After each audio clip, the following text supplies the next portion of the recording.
Los acontecimientos se han sucedido muy rápidamente. Las elecciones fueron convocadas para el domingo, se suspendieron en horas de la mañana, a las 11:11 de la mañana, se canceló el proceso electoral. El día lunes se pronunciaron los líderes políticos. La noche del lunes el presidente de la República, Danilo Medina, dio un discurso. En horas de la tarde la Junta había decidido convocar elecciones extraordinarias para el próximo 15 de marzo. Esos son como el resumen de los acontecimientos más relevantes que hemos tenido. Contamos con Rafael Chalhut Mejía, el vocero del Congreso Cívico, una de las organizaciones que forma parte de la coalición democrática que se formó en el país luego de prácticamente la disolución de Marcha Verde, con el objetivo de trabajar en la unificación de los opositores al gobierno o al Partido de la Liberación Dominicana. Rafael es un tradicional, histórico dirigente de la izquierda dominicana, particularmente del Partido Comunista del Trabajo, forma parte del Frente Amplio y está ahora activando en esta organización que activa, digamos, dentro de la coalición democrática. Nos gustaría saber cuál es su interpretación de todos estos acontecimientos y hacia dónde nos conducen en términos de resultados, por ejemplo, electorales el 15 de marzo. Gracias, Fausto. Muy amable. Sin precedentes lo que ha ocurrido. Un trauma que ha sacudido a la sociedad y me imagino que a nivel internacional ha tenido repercusiones que quizás, a pesar de la capacidad de comunicación que se tiene hoy día, uno de aquí no ha podido percibir, pero esto tiene que haber también conmovido a los sectores de opinión y sectores políticos democráticos del continente especialmente. Yo personalmente no contaba con eso, no pensé en que después de la Junta Central Electoral haber anunciado y haber dado tanta seguridad y el gobierno mismo de que todo saldría bien, resulta que ni siquiera arrancó el sistema que se considera más moderno. Entonces el país, y eso no admite discusión, ha caído en una crisis política, una crisis institucional, porque el árbitro de las elecciones ahora mismo ha perdido su credibilidad a unos niveles insospechados, en una medida en que, gracias al civismo del pueblo dominicano y al buen comportamiento de las fuerzas políticas, especialmente las de la oposición, que han sido las más afectadas por este trauma, gracias a la cordura que han mantenido, a la sensatez, que yo pienso que nace de una seguridad, y es la seguridad de que las posibilidades del triunfo son suyas. Entonces, ¿cuál es el problema hoy en día? La Junta ha convocado las elecciones extraordinarias para el 15 de marzo. Pienso que haciendo mi honor a mí, porque al día siguiente yo cumplo años. Y el mismo 15 de marzo yo cumplo años también. Entonces el 15 sí. Cumple usted, sí. Que nos comunicamos siempre mutuamente. Sí. Sí.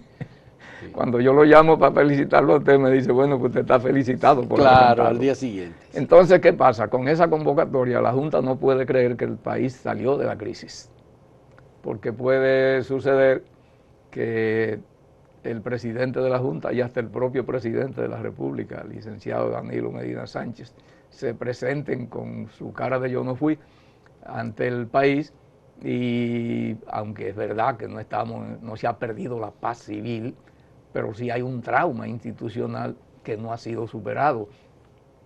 Entonces lo primero que especialmente la Junta tiene que reconocer es que esto no está superado todavía. No puede pretender echarle tierra al muerto y pensar que la Junta, tal y como estaba funcionando hasta el domingo pasado, va a seguir operando sin necesidad de que ahí se dispongan un conjunto de condiciones que le garanticen a la ciudadanía que no va a perder su tiempo y a la oposición que no va a ser de nuevo burlada. ¿Hay algún antecedente que usted recuerde parecido a esta situación antes? Por ejemplo, usted escribió un libro sobre el Acuerdo de Santiago. Así es. Y vivió muy de cerca esos acontecimientos, Sí. como vivió los acontecimientos que condujeron a la anulación de las elecciones del año 1990, que condujeron a unas elecciones en el 94. Así es. ¿Verdad? Sí. Esos fueron momentos de mucha crisis, Pues cambio mucha de la crisis. Constitución Sí. de la República, etcétera. ¿Algún parecido entre una cosa y otra? 74, 94, 20 años después. Bueno, lo que pasa es que en ese tiempo el proceso terminó, quedó consumada el montaje que se había hecho. Retirado el Acuerdo de Retirado Santiago, el Acuerdo por de ejemplo, Santiago, Balaguer del dijo proceso, Balaguer se perpetuó en el poder. Se fue solo, porque aunque usó La Jara Burgos a un fue... candidato de alquiler, como se le denominó, después le pusieron al pobre contraalmirante La Jara Motors, porque se dijo que le habían dado una altísima cantidad de exoneraciones como premio a la convalidación, prestándose a ser contraparte en unas elecciones a todas luces amañadas. Aquella tenía elementos que esta afortunadamente no lo tuvo. Aquello estaba preñado de violencia, preñado de represión, con las cárceles llenas de presos políticos, el exilio poblado por una gran cantidad de opositores, incluyendo al general Wessing, que era el candidato vicepresidencial del Acuerdo de Santiago. Sí. Entonces, tiene esas diferencias y la diferencia de que aquello el gobierno lo consumó, lo llevó hasta donde el gobierno quería llevarlo, porque Balaguer, aun si la Jara no iba hacia las elecciones, se iba a presentar. Él se presentó ante el país como a las 12 de la noche y dijo un discurso llamando al pueblo a votar después de la declaración del Acuerdo de Santiago, absteniéndose, una abstención forzada, porque aquello había que verlo.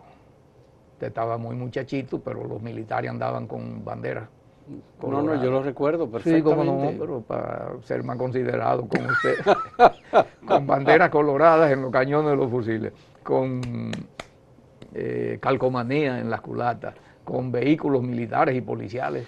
Pero yo recuerdo en una ocasión una conversación con José Francisco Peña Gómez, en donde Peña Gómez me hizo a mí y a Juan Bolívar, que estábamos juntos, un relato de cómo fueron las elecciones de 1966, Exacto. en que Balaguer iba como candidato y Juan Bosch iba como candidato del Partido Revolucionario Dominicano. Aquello fue horroroso. Bosch no pudo salir a hacer campaña electoral y no salió de su casa a hacer campaña electoral. Su campaña se limitó a una locución de media hora todos los días. Nada más. Y a llamar al pueblo que se metiera. No pudo moverse. Bueno. Entonces no es... estoy recordando un tercer acontecimiento parecido a una situación en la que nunca llegamos a la suspensión de unas elecciones. No. Como hemos tenido que llegar ahora. Por eso le estaba diciendo. En la crisis del 94, en vez de una se hicieron dos, porque 2 años después se hizo otra. Sí, 2 años después hubo elecciones. Que dio inicio al mandato del Partido de la Liberación Dominicana, que ya suma 20 años, interrumpido por 4 del presidente Mejía. Entonces esto tiene sus peculiaridades en la historia. Bueno, hubo una elección muy traumática cuando Lilis se enfrentó a Moya en el 1886, que se duraron meses. Incluso hubo un levantamiento armado contra el fraude, un fraude groserísimo, a los Lilis. A los Lilis, sí. Este más sofisticado, porque el fraude electrónico, a diferencia del fraude vulgar, que como un elefante que va rompiendo la vidriera y va atropellando todo, cristalería, este es más sutil, imperceptible a veces. Sí.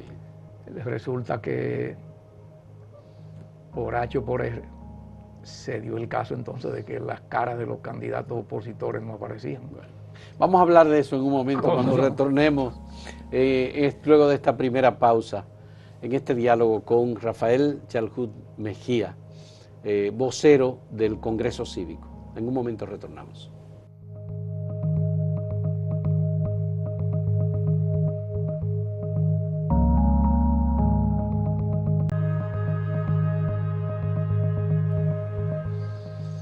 Rafael Chalhut Mejía, usted habló de fraude y piensa que ha habido realmente fraude en este proceso en el que la gente comenzó a votar, pero hubo que llamarle y decirle, ya, vamos a parar la cosa, porque no podemos seguir.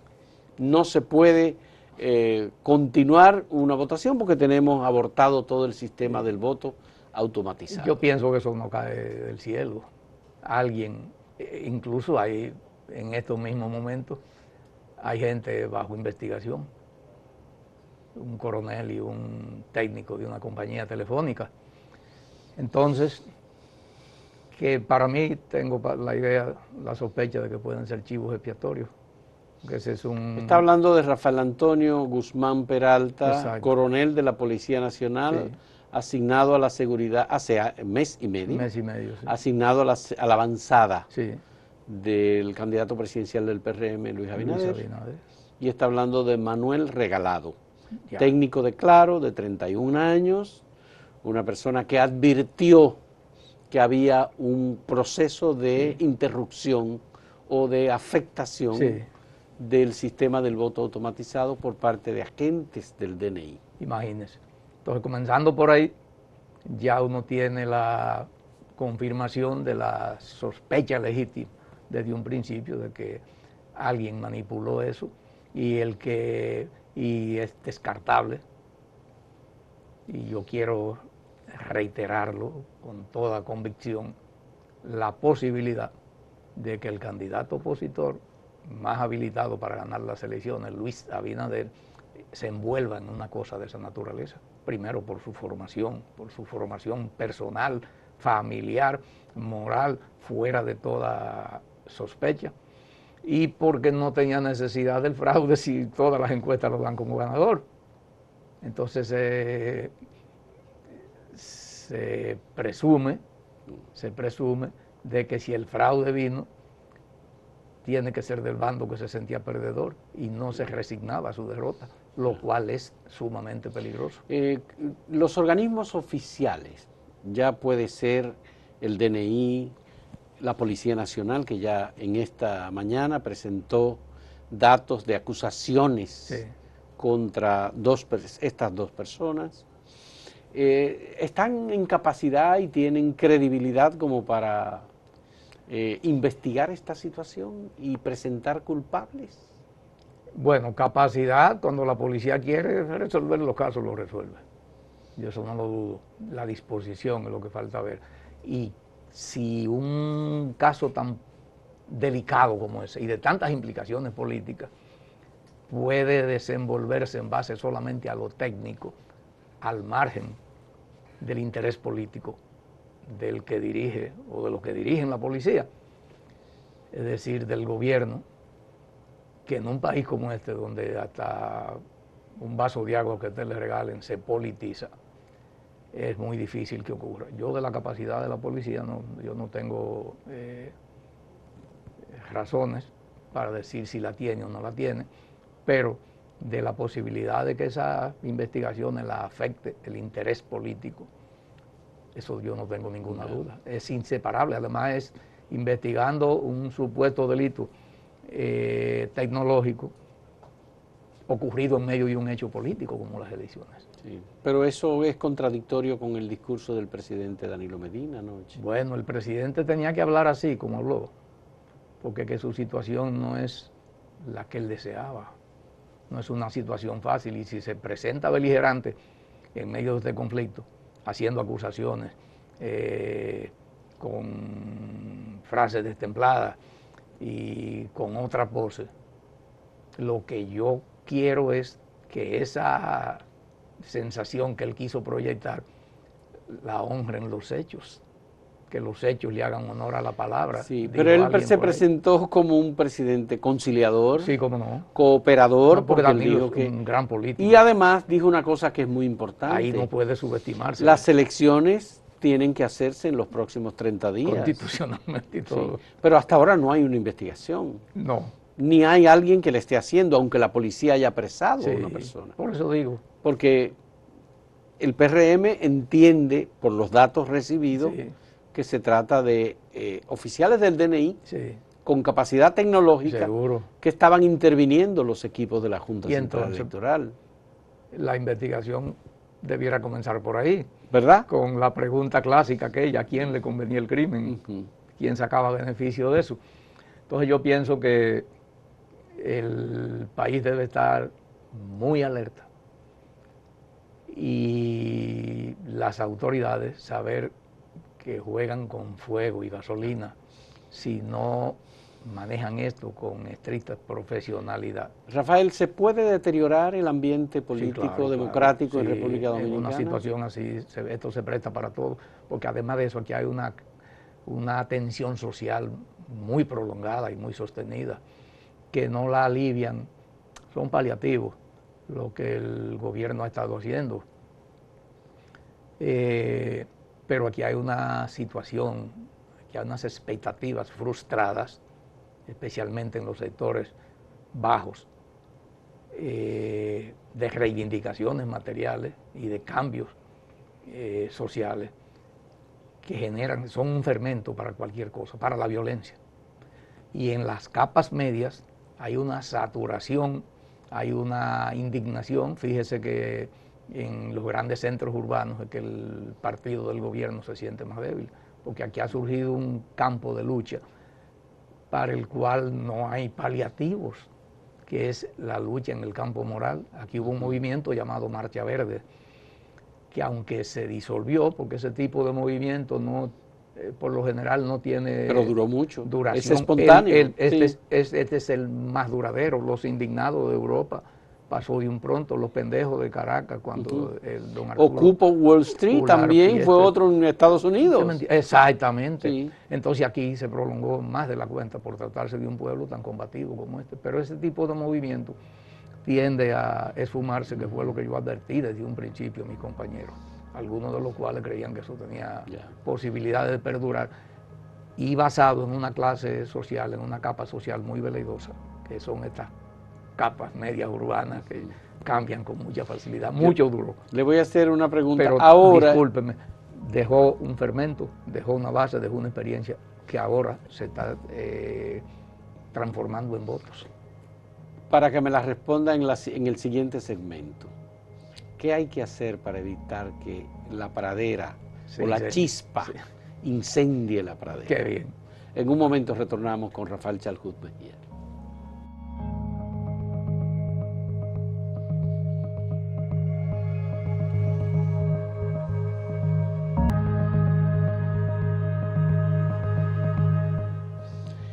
Rafael Chalhut Mejía, ¿cómo evitamos una crisis de mayores dimensiones? Un estallido. Que esto estalle, exactamente. Sí, sí.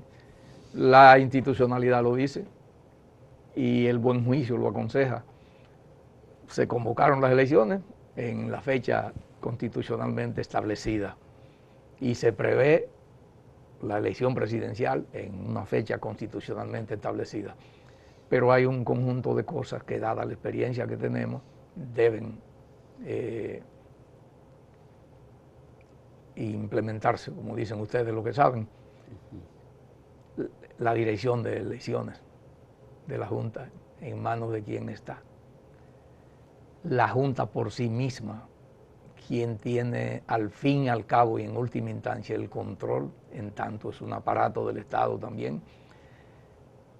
¿Por qué no ponerle a esa Junta un acompañamiento inobjetable de todos los bandos que puede aparecer y que aparece? El Estado, el presidente de la República, que se comporte como un verdadero jefe de Estado. Esa imagen que él dio anoche, que la convierte en hechos y en prácticas, que cese la intervención, el uso de los recursos del Estado. El presidente tiene que comprender que él por sí mismo es un recurso del Estado. El sueldo del presidente de la República lo pagamos nosotros. Y él es un mandatario de sus electores y de todos nosotros, ajustándose a lo que dicen los principios democráticos y respetando la voluntad que se exprese en las urnas, sea cual sea. Yo pienso que esa es la salida y que eso no cuesta mayor esfuerzo, salvo que a veces la ambición hace que se nubile el pensamiento de gente muy lúcida en otras circunstancias. Y el afán de mando, que es una de las debilidades humanas más terribles. Bueno, el gran logro de República Dominicana ha sido mantener estabilidad política. Así es, qué bien. Y esa estabilidad política en algún momento se ha visto como amenazada, pero nunca ha habido un quiebre, interrupción ni quiebre del proceso democrático. Y eso es valiosísimo. Porque la crisis, la convulsión, la ruptura de la paz civil le desorganiza la vida a la gente. Cuando el PLD ganó las elecciones en el año 2004 para retornar al poder y desde el que nunca más ha salido, jamás.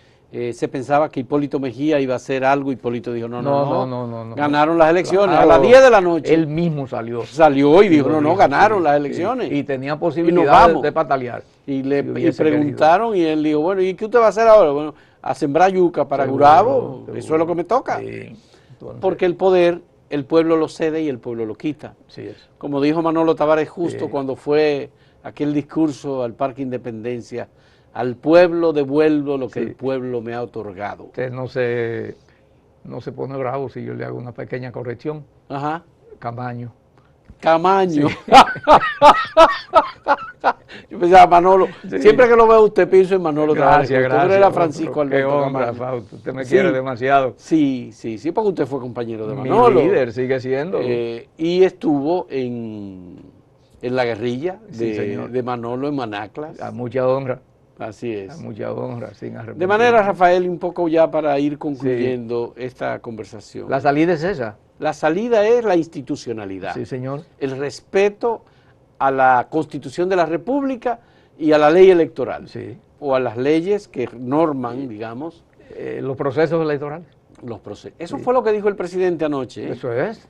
Qué bien. Y pidió que organismos como la OEA se mantengan en República Dominicana. Ahí tenemos una diferencia muy abismal porque yo tengo la experiencia y el país también de que cada vez que va a haber un cambio de importancia, un cambio político, los norteamericanos, que son los que controlan la OEA, intervienen y mediatizan el alcance de ese cambio. Pero la OEA está ahí, yo no puedo sacar la patada. No, pero ellos han apoyado y han estado observando, y hay un expresidente de Chile, sí, cómo no, don Eduardo Frei Ruiz Tagle, que está en República Dominicana. ¿Cuál es el apellido? Ruiz Tagle, Frei, sí, hijo del presidente hijo Frei de Montalva. Frei, aquel que apoyó el golpe de Pinochet.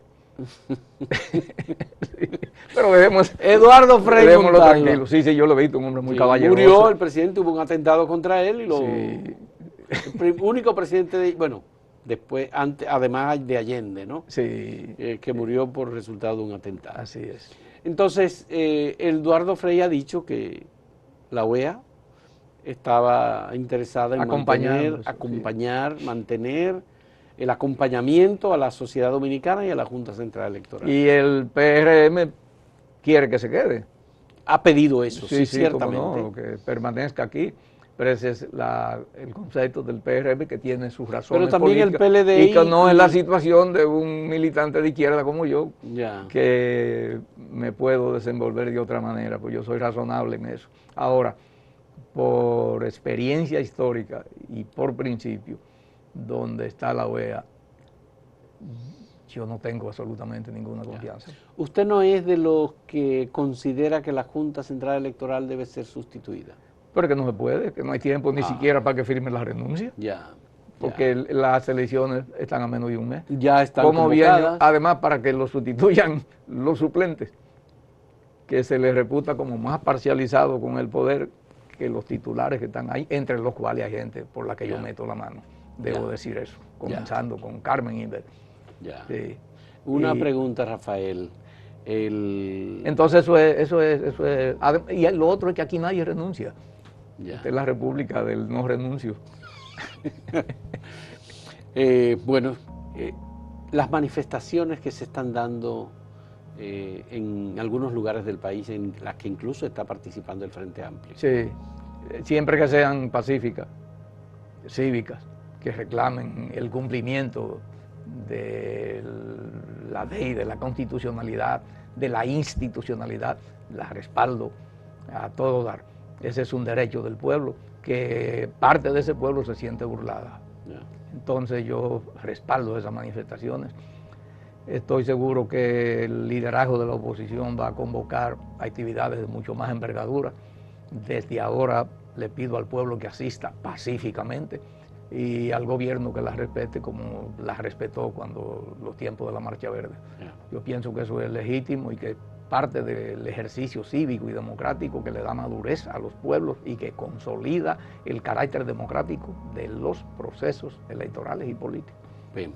Muchas gracias a Rafael Marchal Hood Mejía, vocero del Congreso Cívico, una de las organizaciones que forma parte de la Coalición Democrática por la Regeneración Nacional, por acompañarnos, darnos sus puntos de vista sobre la situación en la que nos encontramos luego de la cancelación de las elecciones normales, tradicionales, pautadas para el 16 de febrero a nivel municipal. ¿Qué quiero decir en 10 segundos? Que vine como vocero del Congreso Cívico por mandato de mis compañeros. Bien. La gente sabe cuál es mi militancia fundamental. Así es. Pero como formo parte de ese movimiento, que es una libre asociación de ciudadanos, de núcleos de ciudadanos, como Erasmo Vázquez en La Vega, Aurelio Collado en Santiago, Fermín Álvarez en San Pedro de Macorís y en el este, Manuel María Mercedes Medina, que es presidente de la Comisión de los Derechos Humanos, José Reyes, mi compañero Efraín Sánchez Soriano y muchos más. Qué bueno. Que me perdonen que no lo mencione. No, muy bien. De eso se trata. Muchas gracias a Rafael Chalco Mejía. Señores,